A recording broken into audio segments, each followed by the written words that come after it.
Welcome back to the Tech for Climate Action podcast. And this time we're talking about something that pretty much every construction project needs: cement.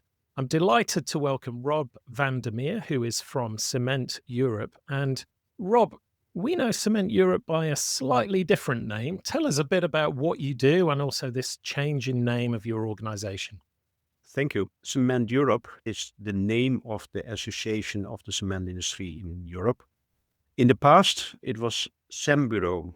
So cement pretty much seems to be involved in just about every construction, but who are your members and what do you do for them? The national cement associations are member of Cembureau.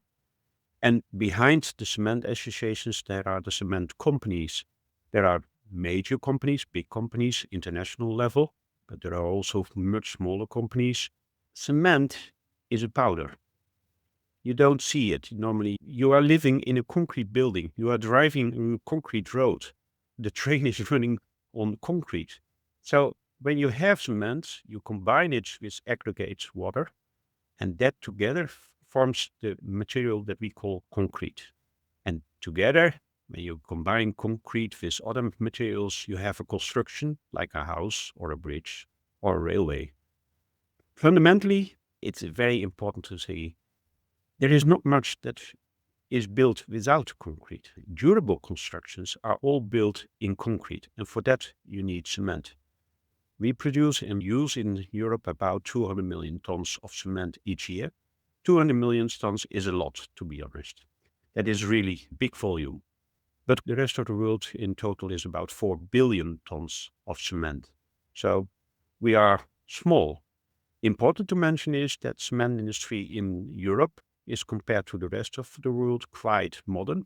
With a good performance on environmental issues and climate change issues. I would say the best cement plants in the world you will find in Europe. People don't believe me, but I have the data. I think that's a really interesting point. So we spend a lot of time talking to people involved with the European institutions, and obviously the focus on sustainability, on circularity.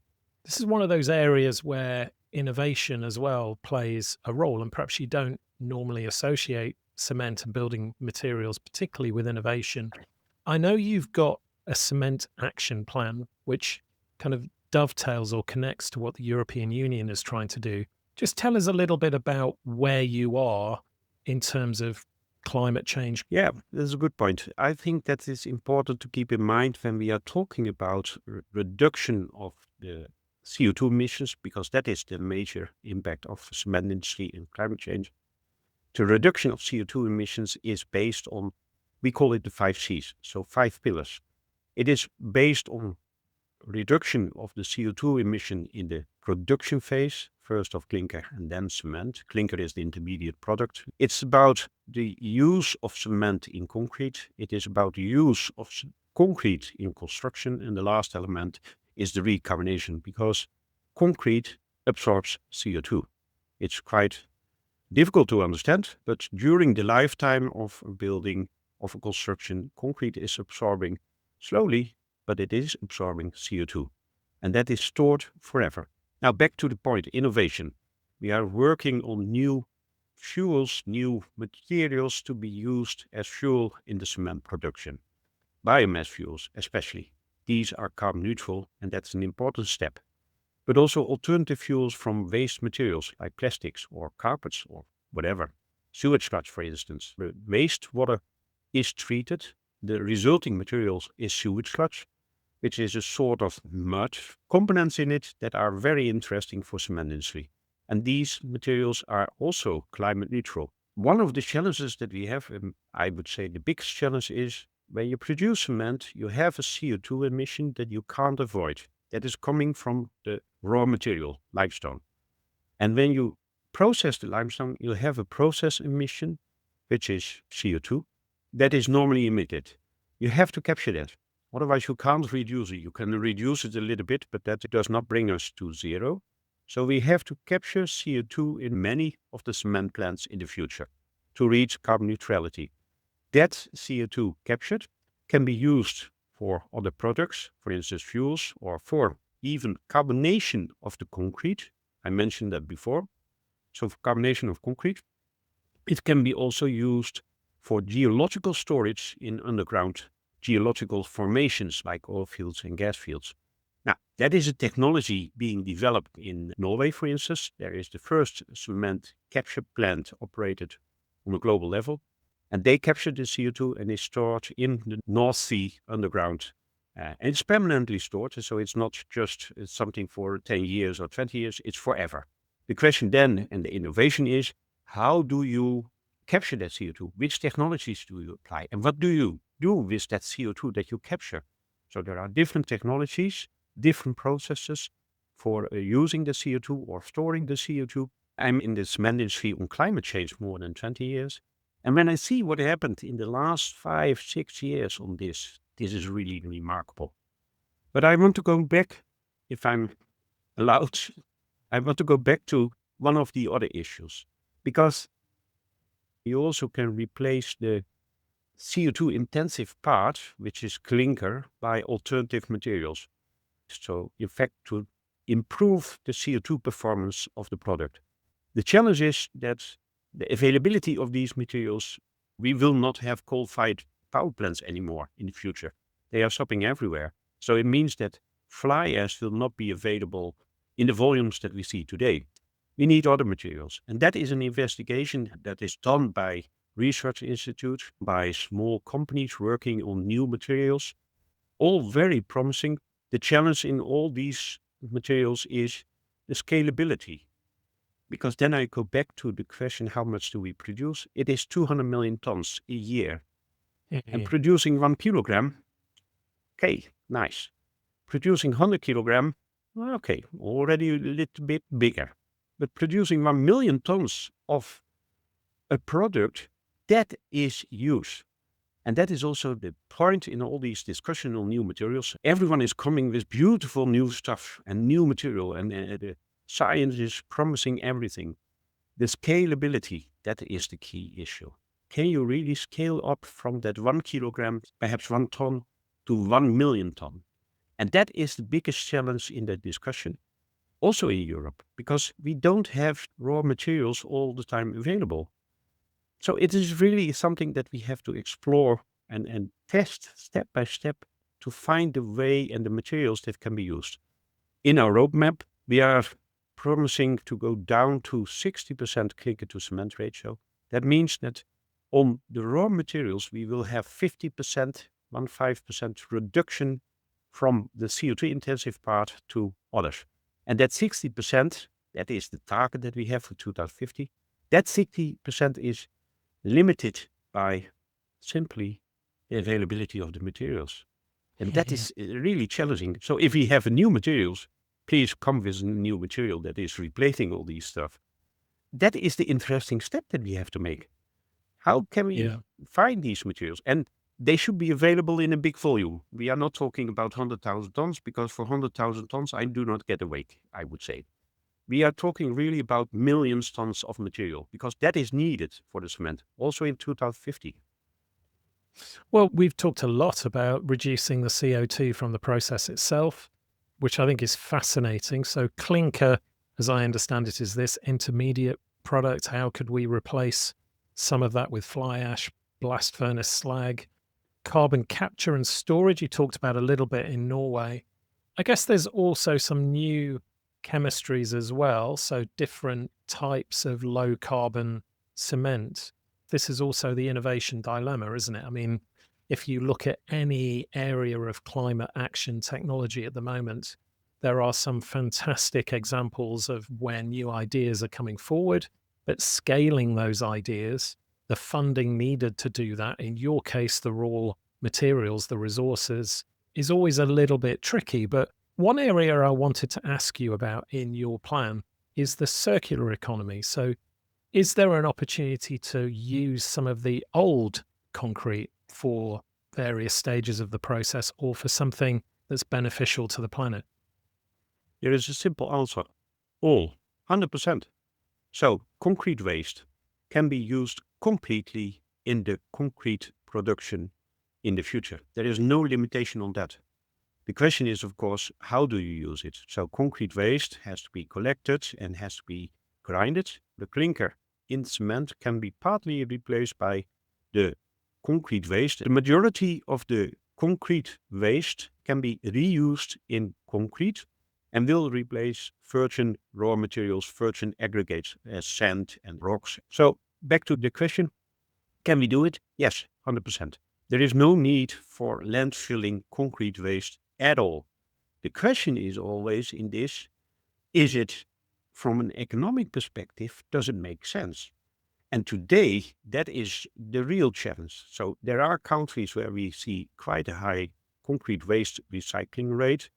Netherlands, Belgium, Germany, Sweden, UK. The reason is landfilling concrete waste is cheaper than reuse it. So that's one of the fundamentals in the whole climate change, circular economy policy that we have to have.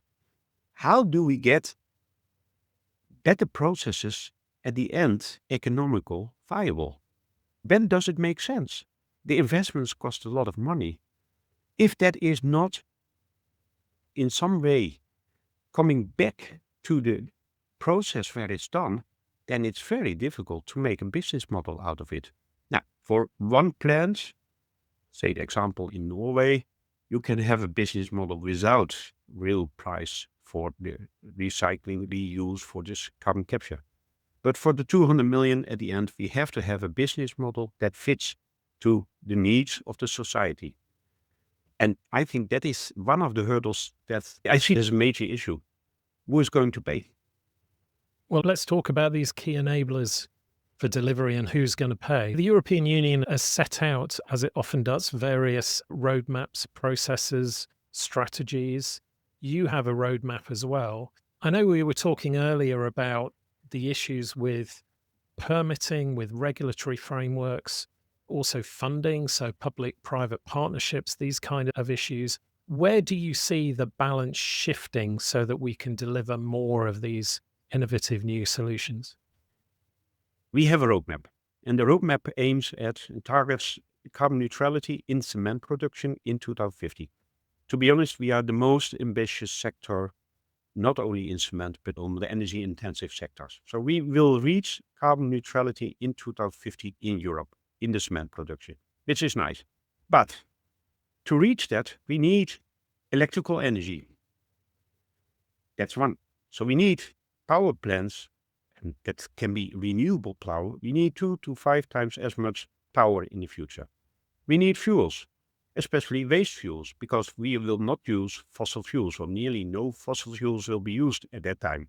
We will capture CO2. That CO2 will have to be transported to the places where it will be used or where it be geological stored. Now, that pipelines, they are missing today. So they have to come, and we should not wait too long, because the longer we wait with connecting cement plants to that pipeline, the longer the plant has no other choice than to emit. And that's not what we want. Now, we want also, one of the things that is important and that you brought up already is the permitting. When you read the document from the Commission, they say we can do permitting for important projects in 12 to 18 months. Nice. That sounds beautiful, because that is a value, that is a time spread that makes sense. But normally, when you start a big project on carbon capture, for instance, a really important project, that needs only for the permitting already a preparation time of, say, 5 years. Now, then you have everything prepared, you have an impact assessment done, which is fundamental and needed, no discussion on it. Then you have the process of the permitting. Okay, thanks, Commission, 12 to 18 months, beautiful. And after that, you have a permit. But a permit is not the end of the cycle of the permitting process, because quite often you will have a court case, not always. Meaning sometimes 5 to 7 years later, you have a final decision of the court on whatever country on that permit that you started already more than 10 years ago. Now, that is an issue. A cement plant is not having one permit. They have 50, 100 different permits. And each permit is having its own trajectory of renewal, replacement, improvement. I'm not saying that it doesn't make sense. It makes sense. It is needed. That is obvious. It is not to escape from obligations. But the point is, can we not streamline that permitting process to one overall permit, covering not only carbon capture, but also the emissions to the air, or the emissions to water, the consumption of water, the building of the installation, the roads. I was in a cement plant a long time, 8 years I've been working in a cement plant. I never counted at that time how many permits we had, but it is incredible. And does it Yeah. make sense? So that is Mm. really something that we should aim at. Last point I want to make clear. When we do this in Europe, it will cost money. That's obvious. When at the same time cement can be imported without these costs because they don't fulfill the criteria that are for Europe applicable for cement industry, there is no business model. If you have import from whatever country at half of the price for which you have in Europe carbon neutral cement, yeah, it's obvious everyone will buy that dirty stuff from outside. So we need a level playing field. We need a level playing field where the CO2 costs that we in Europe have to pay are equally charged to the imports. And that makes it also interesting from an international perspective. And I like that, to be honest, because it's beautiful when Europe is carbon neutral. That's nice, and we have to achieve it. No discussion for me. But when we could give an incentive to countries outside Europe to decarbonize in the same speed with perhaps better technologies as in Europe, then we reach really a result. Keep in mind, I talked about before, we produce 200 million tons. When that is carbon neutral, it will not change the world significantly.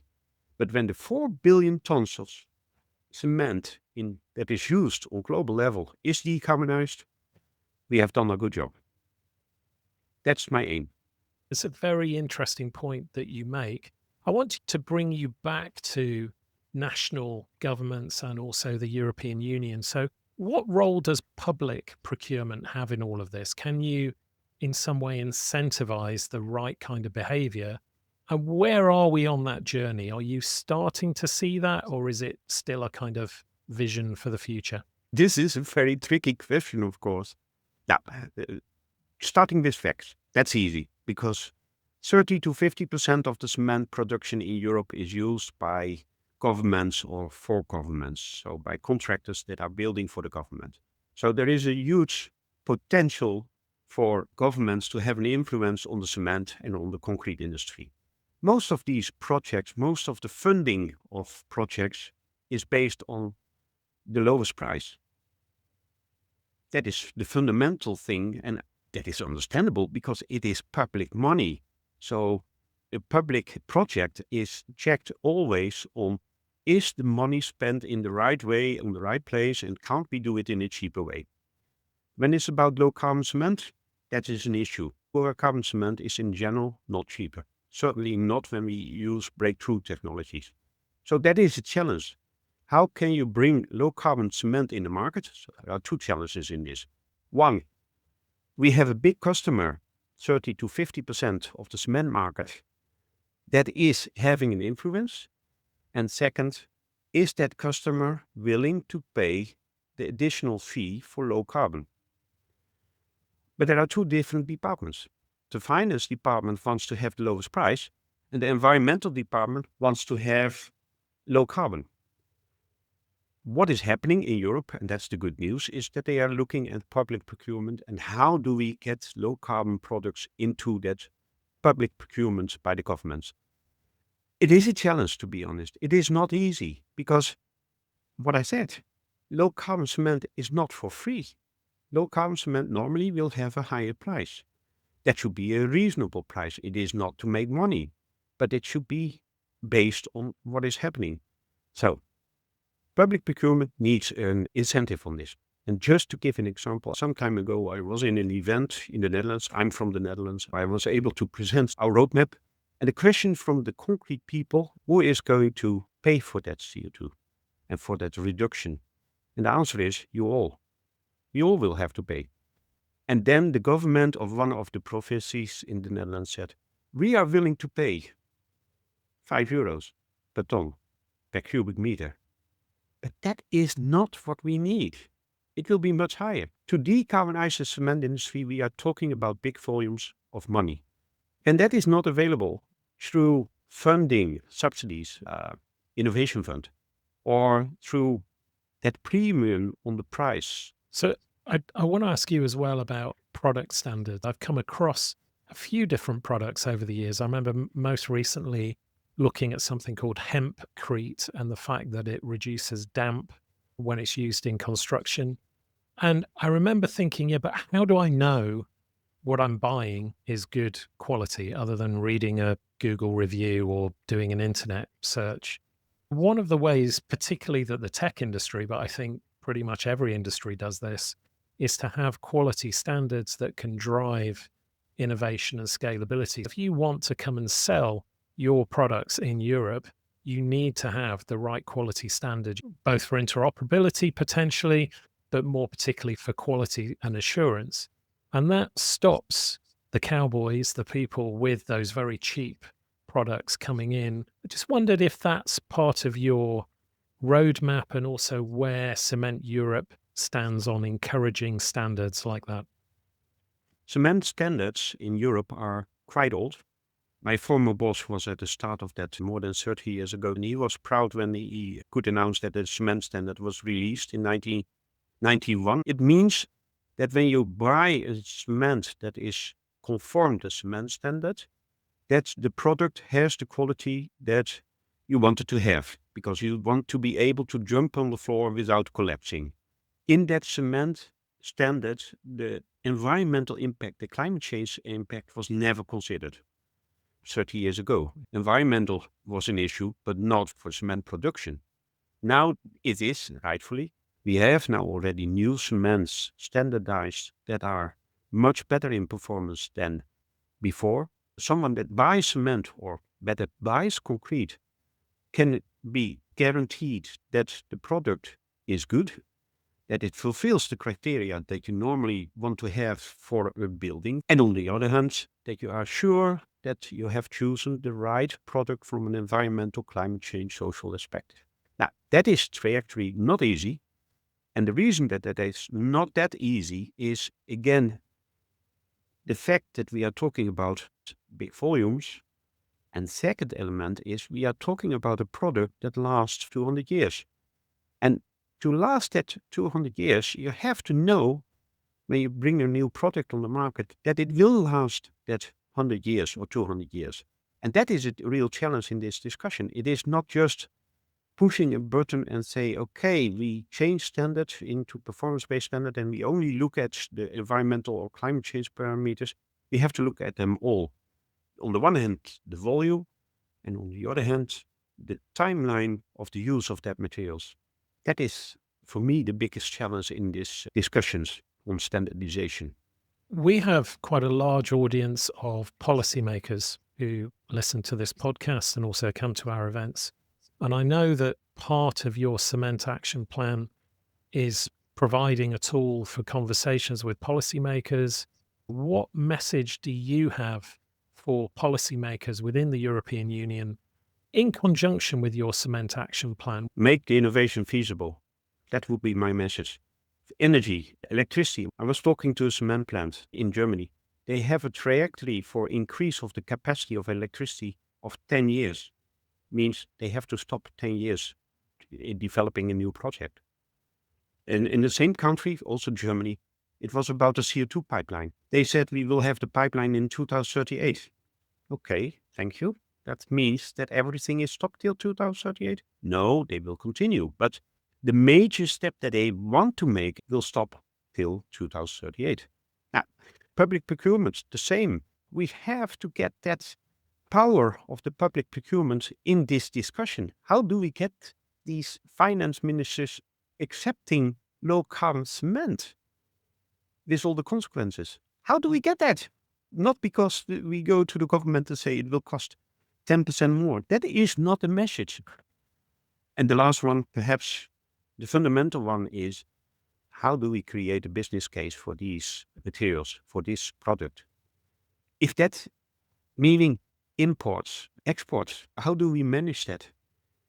Not easy questions. If it would be easy, I would be in the politics, but I'm not in politics because it is so complicated. So it is connected everywhere. That's the challenge. It is about investing. It is about new technology. It is about innovation. It is about energy. It's about infrastructure. It is about money. It is not simple. And there is not a simple answer. I'm not sure that I gave the answer that you wanted to have. No, I think you did. You mentioned the energy issues there with permitting, things taking 10 years. This is not a new issue. Yeah. Everybody is feeling those issues, how to prioritize. I think it's an interesting time to be a policymaker in Brussels and elsewhere. But Rob, that's all we have time for on this episode. So thank you so much for coming in and telling us about Cement Europe, formerly Cembureau. Thank you.